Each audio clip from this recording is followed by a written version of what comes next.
भगवान की जय हो। छठा अध्याय। नारद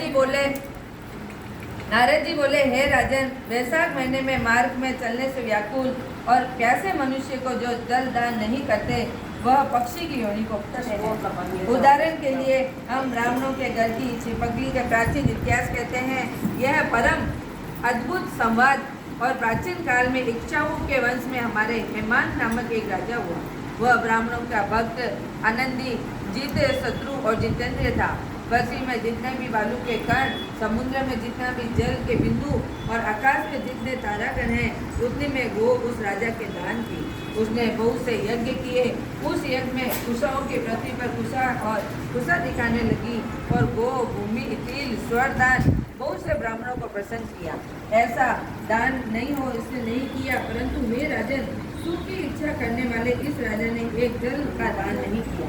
ब्रह्मपुत्र महात्मा वशिष्ठ ने उसे ज्ञान भी कराया, जल दान करो, परंतु उसने दुर्बुद्धि और हेतुवान से कहा कि जल के बिना मूल्य नहीं मिलता, इसे दान करने के लिए क्या फल मिलेगा। ऐसे अनेक बातें कही और ब्राह्मण को जलदान नहीं किया और कहने लगा कि अलभ्य वस्तु दान करने से पुण्य मिलता है और यही ठीक भी है।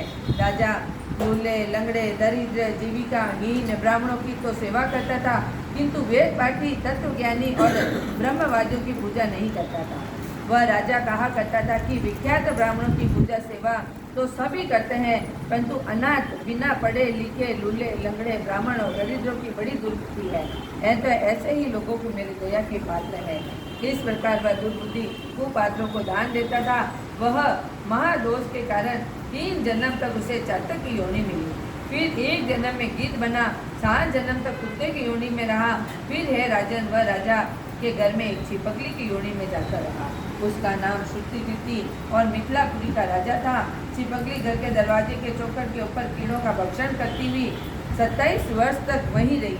एक दिन देव योग मुनियों के श्रेष्ठ श्रुतिदेव नामक ऋषि दोपहर के समय मार्ग में थके मिथिलापति के घर आए।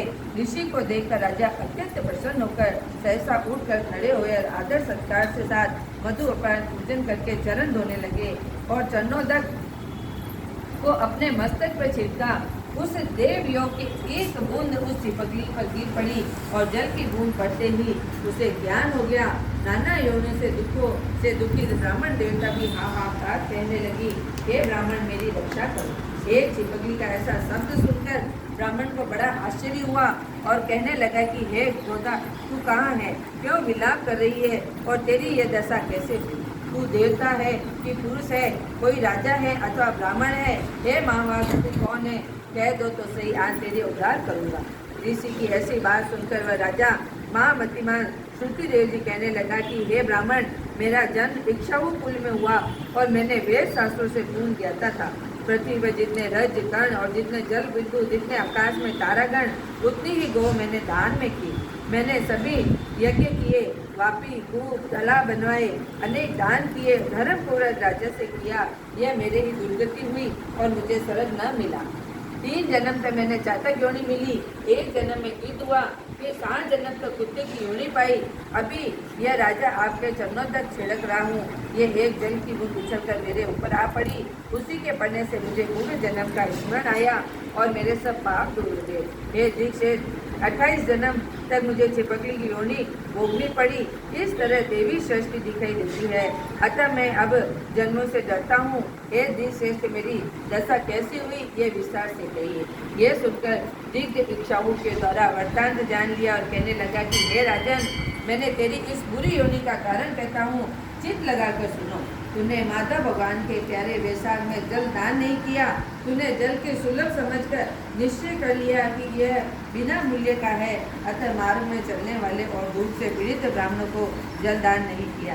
साथ ही सुपात्रों को छोड़ कुपात्रों को दान किया और जलती हुई अग्नि को छोड़ क्या कोई सखा राख हवन करता है? प्राय बताए हुए सुगंधित युक्त कांटेदार वृक्षों का कोई पूजन करता है, तब वृक्षों में पीपल की ही पूजा होती है। तुलसी को छोड़कर कटोरी का पूजन क्यों नहीं करते? पुण्यता विषय के अनाथ आवश्यकता नहीं है। लूले, लंगड़े केवल दया के पात्र हैं, पूज्य नहीं। तपस्वी, ज्ञानी, वेदादि शास्त्रों के ज्ञाता, ये विष्णु भगवान के स्वरूप हैं, एवं सदा पूजनीय है।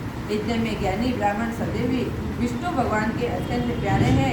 इसी कारण से ज्ञानी सदा पूज्य से अधिक भी पूज्यतम है। उसे साधु महात्माओं की अवज्ञा और लोगों के परलोक दोनों के दुखदायी है। महापुरुषों की सेवा से धर्म अर्थ मोक्ष का कारण है। ऐसे ही करोड़ों अन्य जाति और कर्तव्य और अकर्तव्य न देखते हुए ये मन आश्रम के लोग संगति से कुछ नहीं मिलता। जैसे कि जल में तीर्थ में मिट्टी अर्थात पत्थर के बने हुए देवता भी तत्काल कुछ लाभ नहीं होता, तो ये तो बहुत काल से पवित्र होते हैं, किंतु साधु महात्मा दर्शन से ही पवित्र कर देते हैं। साधु की सेवा कोई सुनिश्चित पुरुष से दुखी नहीं होता। ऐसे ही अमृत पान करने से जन्म मरण वृद्धावस्था आदि दुख नहीं लेते। तूने दल दान नहीं किया और न साधुओं की सेवा की, न इच्छाओं कुंदन की, इसी तरह तूने दुर्गति की। वैशाख में जो मैंने पुण्य किया वह तेरे शांति के लिए तुझे दूंगा। इसके प्रताप से भूत भविष्य और वर्तमान कर्मों के संस्कार दूर हो गए। ऐसा कहकर जल स्पर्श करके सर्वोत्तम पुण्य का फल दिया। तब वह ब्राह्मण ने वैसा में एक दिन के स्नान का फल उसे दे दिया और सब पाप दूर हो गए। श्रीपति की मूर्ति त्याग कर दिव्य विमान पर चढ़कर दिव्य माला वस्त्र और आभूषण पहने हुए मिथिलापुरी महल में सब प्राणियों को देखते देखते हाथ जोड़कर परिक्रमा दे नमस्कार कर आज्ञा दे शरद को चला गया। देवता लोग इनकी स्तुति करने लगे और 10,000 वर्ष तक अनेक भोगों को भोगकर राजा इक्ष्वाकु वंश में प्रभावशाली कुकास्थ और नाम से पैदा हुआ और सप्त दीपवती व्रति का पालन करता हुआ बड़ा ब्राह्मण साधु देवी इंद्र की सखा विष्णु का अंश हुआ और विशिष्ट ने वैशाख में ये सब करते हुए धर्म सुनाए। उनके करने से सब दुख दूर हो गए। दिव्य ज्ञान को पाकर विष्णु सामिजी को मुक्ति को प्राप्त हुआ। इसलिए यह वैशाख संपूर्ण शुभ फलों का दाता है। जो मनुष्य निरंतर धर्म करता है उनकी आयु और यश बढ़ता है, पाप दूर हो जाते हैं, पुरुषार्थ और चतुर्दशीय प्राप्ति होती है और विष्णु भगवान प्रसन्न होते हैं। ऐसे ब्राह्मण क्षत्रिय वैश्य शूद्र ये 4 वर्ण ब्रह्मचारी गृहस्थ वानप्रस्थ और सन्यास चारों आश्रम वाले मनुष्यों को वैशाख मास में कहे हुए कर्म करने चाहिए। बोलो विष्णु भगवान की जय हो, की जय हो। इसलिए जल दान करें।